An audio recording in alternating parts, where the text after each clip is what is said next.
Welcome back. You're watching News Desk. I'm here for Business at One. My name is Kelley Boss. Now, before I start updating you on what we have on the rundown, I'll point you to this bold standard newspaper. And today, on Wednesday, we always have the Enterprise Pullout. And this Enterprise Pullout is all about it's an entrepreneur's magazine where he's starting a business, making money, and getting more connected. But you know, some of these businesses sometimes present themselves as who they are not in terms of wrong ratings of firms hurt state planning. So they are micro businesses, and there is small businesses, and there is even bigger businesses. So macro businesses present themselves as micro businesses, maybe to evade taxes. This is an explainer by Graham Kajilwa. He talks about how wrong classification of businesses hurts state planning. And then for this, the Kenya Association of Manufacturers just say that, you know, this up-to-date data for the government to understand the data that they have, the types of businesses that they have, is good for them to, you know, set up policies or formulate policies. And data is also good for planning, credit allocation, and of course, support mechanisms. So that's a good explainer by Graham right there. But again, you'd find that for you to say that this is a micro business, you have to have around 500, have to make annually around 500,000 Kenyan shillings. But according to this explainer here, there are some people who make much more but consider themselves micro. So I don't know what they are trying to evade there. But according to the government, it's good to just present yourself as who you are. Present yourself as who you are, because that type of data really helps, especially if you're pitching for, you know, investors and stuff like those. And so, yeah, all this is also on standard.co.ke, or grab a copy and check out the Enterprise Pullout. But we start with coffee farmers, which it's a boom for coffee farmers in Kirinyaga, as Baragwi Farmers Society gives a cherry payout of 145 shillings per kilogram, with the lowest paid factory receiving a payout of 118 shillings per kilogram. Now, with farmers attributing this high payout to good societal management, the farmers led by Mugo Kigombe say that farmers will now dive more into farming the crop to produce more, urging the management of the society to keep up and ensure payouts go even higher. The payment is coming for the first time in many years. We constructed solar dryers in our factories, which helped us in drying our coffee. So we were able to deliver our coffee to the mill by February this year. Our average rate is 133 shillings. We produced last year, the volume that we are paying is 11,908,800. Kuvatiwa 143 factory ya kwanza, 144 factory ya kwanza, hiyo ni pesa mzuri tukilinganisha na ile miaka ilifuatia. Waza zinaonekana hizo pesa zinaendelea zikiongezeka na kama 25-30 shillings hivyo kuenda juu.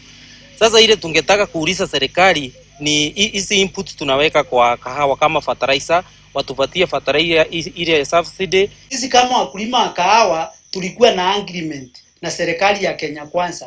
Sasa tunaomba serikali hayo mandeni ya kahawa ile walituambia watatulipia, watulipie. Juu ukiwa kama sasa hiyo pesa imetoka, ingekuwa mwaka ujao tulipiwa hiyo mandeni, mwananchi wa kahawa angekuwa na pesa nyingi.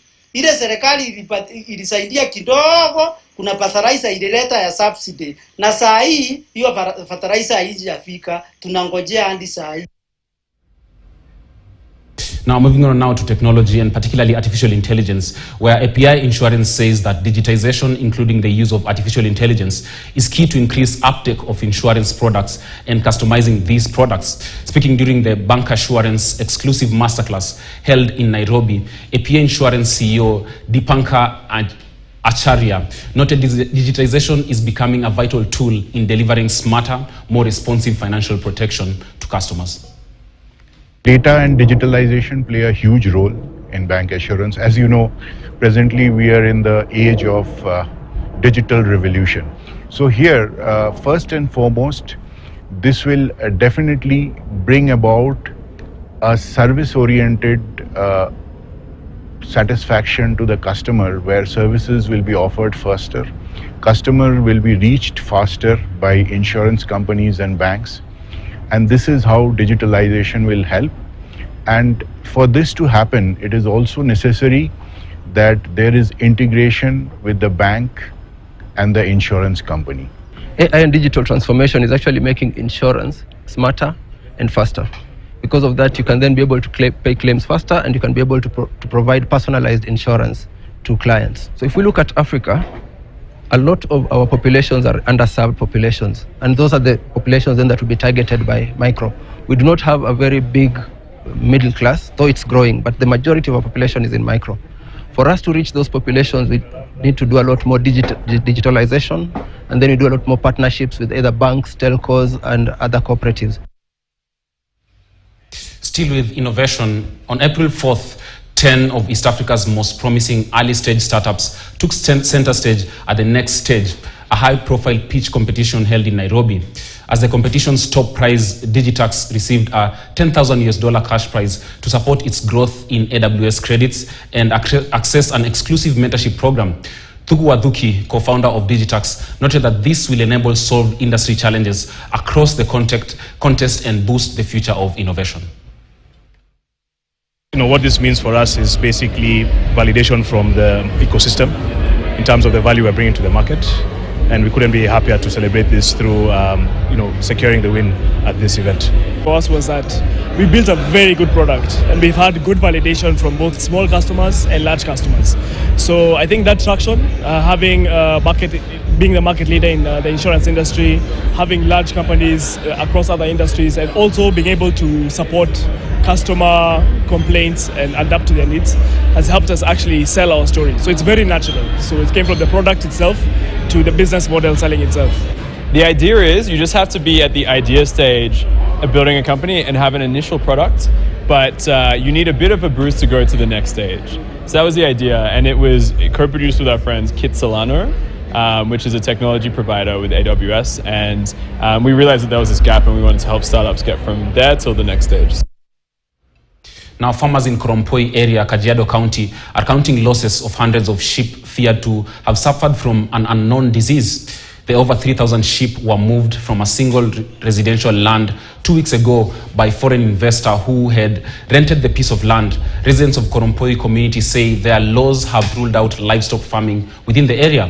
However, residents feel that the disease outbreak is due to carcasses that are thrown around the area, with fears that some carcasses are being sold as meat in Kitengela. The dying animals that are dying on a daily basis in large numbers, and we are worried about the diseases that will come after. Even if once they clear whatever they are clearing, they've already buried some few dead animals around here.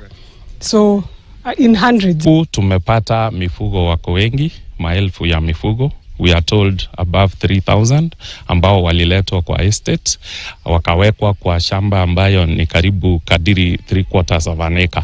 Now mifugo, they are right amongst mali kuko residential area na si kwa farm.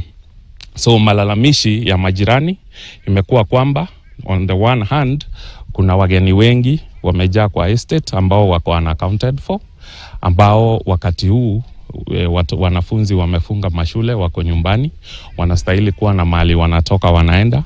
Hawa mifugo wametapakazwa kwa estate.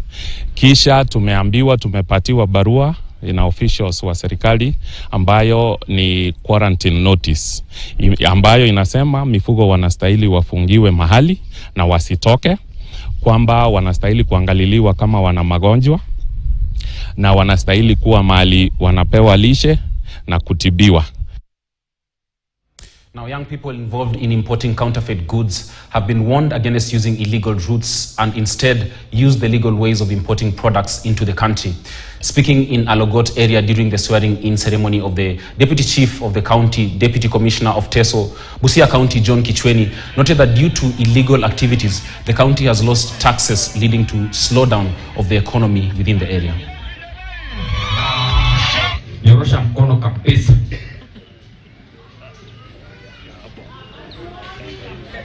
Utaonea kwa TV live. Vile mnajua ya kwamba tuko karibu na mpaka. Tumegundua vijana wetu wengi wanahusika na mambo ya makendo katika kuleta vitu na kuchukua vitu ya kimakendo katika mpaka yetu. So na wasihi kwamba hii mambo ya kuendesha gari kwa kasi mpaka anasababisha uwaji wa watu, tafadhali tukomeshe, tutoke kwa hayo mambo, tufanye kazi kirasmi. Kama kuna vitu vinatoka Uganda, ipitie kwa ile barabara inatakikana, tulipe ushuru, kwa sababu hata Biblia inasema kwamba mpatie Kaisari yaliyo Kaisari na mpatie Mungu yaliyo ya Mungu. So kwa hivyo tukue wazalendo ya ukweli, kwamba tukue watu wa kwamba tukijua kwamba tukilipa ushuru, hiyo ndio pesa ambayo zitatumika katika maendeleo ya nchi. Well, that story from Agolot does it for Business at One. Still, I'll point you to standard.co.ke for more business stories. But coming up next is Jeff Mogire with sports.